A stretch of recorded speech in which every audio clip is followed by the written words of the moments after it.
आवाज जनता की। अब तो आरजेडी के नेतृत्व से पूछिए, जो महागठबंधन है उससे पूछिए। हम लोग तो पहले दिन से कह रहे हैं कि इनका स्वार्थ का गठबंधन है। इनका जब स्वार्थ सधेगा तो गठबंधन चलेगा, और स्वार्थ जिस दिन ख़त्म हो जाएगा उस दिन गठबंधन नहीं चलेगा, फिर लठबंधन शुरू हो जाएगा। तो एक तरफ से गठबंधन हुआ और दूसरे तरफ से लठबंधन शुरू हो गया।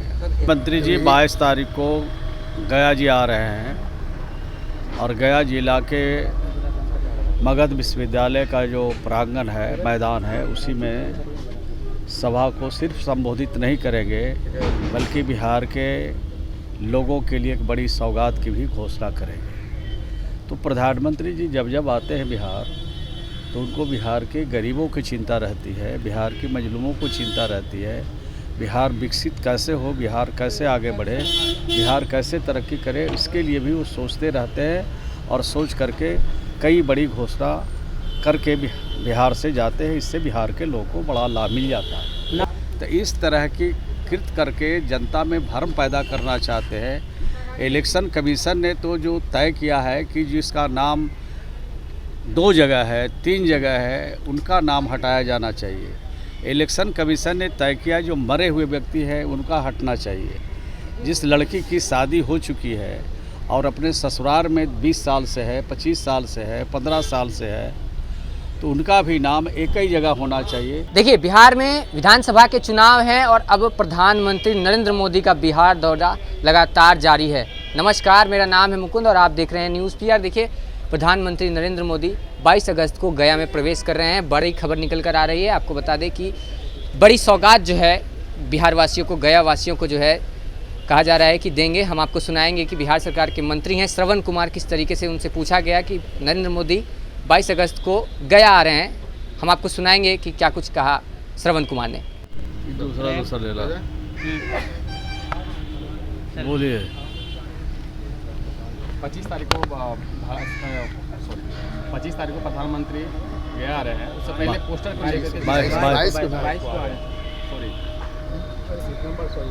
प्रधानमंत्री जी 22 तारीख को गया जी आ रहे हैं, और गया जिला के मगध विश्वविद्यालय का जो प्रांगण है, मैदान है, उसी में सभा को सिर्फ संबोधित नहीं करेंगे, बल्कि बिहार के लोगों के लिए एक बड़ी सौगात की भी घोषणा करेंगे। तो प्रधानमंत्री जी जब जब आते हैं बिहार, तो उनको बिहार के गरीबों की चिंता रहती है, बिहार के मजलूमों को चिंता रहती है। बिहार विकसित कैसे हो, बिहार कैसे आगे बढ़े, बिहार कैसे तरक्की करे, इसके लिए भी वो सोचते रहते हैं, और सोच करके कई बड़ी घोषणा करके बिहार से जाते हैं। इससे बिहार के लोगों को बड़ा लाभ मिल जाता है। नवादा में आरजेडी कार्यकर्ताओं के द्वारा प्रधानमंत्री मोदी का पोस्टर फाड़ा जा रहा है। अब तो आरजेडी के नेतृत्व से पूछिए, जो महागठबंधन है उससे पूछिए। हम लोग तो पहले दिन से कह रहे हैं कि इनका स्वार्थ का गठबंधन है।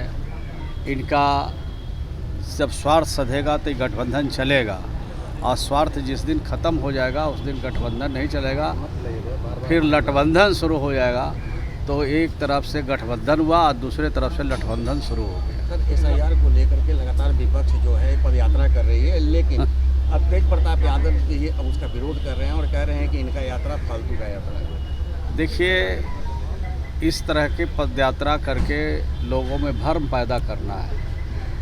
हम कल देख रहे थे, किसी यूट्यूब पर देख रहा था मैं, कि एक महिला बोल रही हैं, रोहतास ज़िले की हैं, नौहट्टा प्रखंड या किस प्रखंड की थी, कह रही है हमको बुला के लाया गया था, कहा कि आपके परिवार का नाम सबका हट गया है।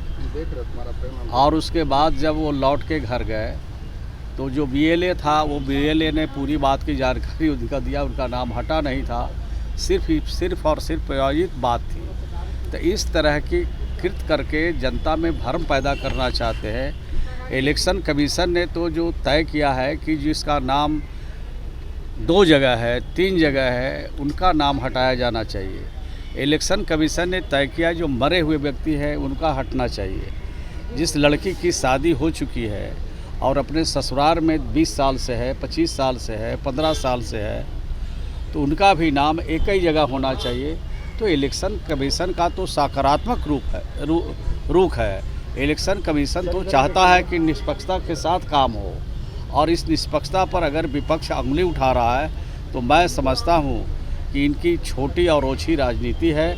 इससे न राज्य को भला होगा, न देश का भला होगा।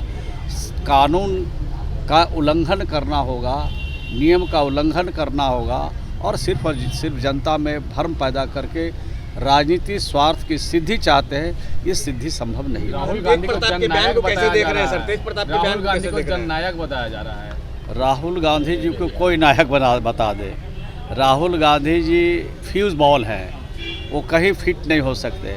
रात में तो मुश्किल है जलना, दिन में भी उजल नहीं सकता है बॉल, जो फ्यूज हो जाता है। तो राहुल गांधी जी के बारे में ही देश की सोच है कि जहाँ जहाँ वो गए, जिन प्रदेशों में कैंपेन करने के लिए गए, वहाँ वहाँ उनकी पार्टी का सफाया तो हो ही गया, उनके गठबंधन का भी सफाया हो गया।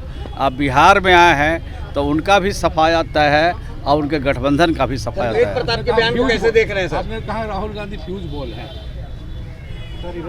तो बोल ही दिया, तो और क्या उसमें बोलने का रहे? फ्यूज बॉल जलता है क्या?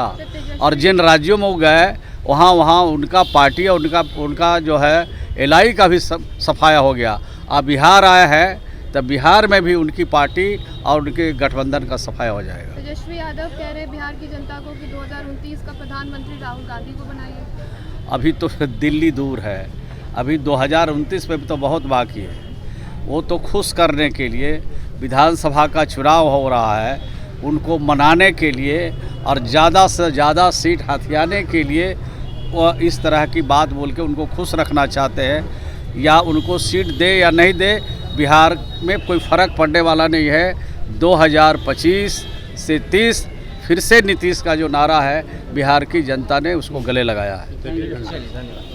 तो आपने सुना किस तरीके से श्रवण कुमार ने तमाम जो उपलब्धियां हैं बिहार सरकार की उसको लेकर भी जिक्र की, और नरेंद्र मोदी आ रहे हैं उसको लेकर भी उन्होंने क्या कुछ कहा, और राहुल गांधी जिस तरीके से वोट अधिकार यात्रा को लेकर बिहार पहुंचे हुए हैं उसको लेकर भी जिक्र किया गया। आपने सुना होगा। कमेंट बॉक्स में अपनी राय देना ना भूलें, और ऐसे ही तमाम खबरों के लिए बने रहें न्यूज़ पीआर के साथ। धन्यवाद।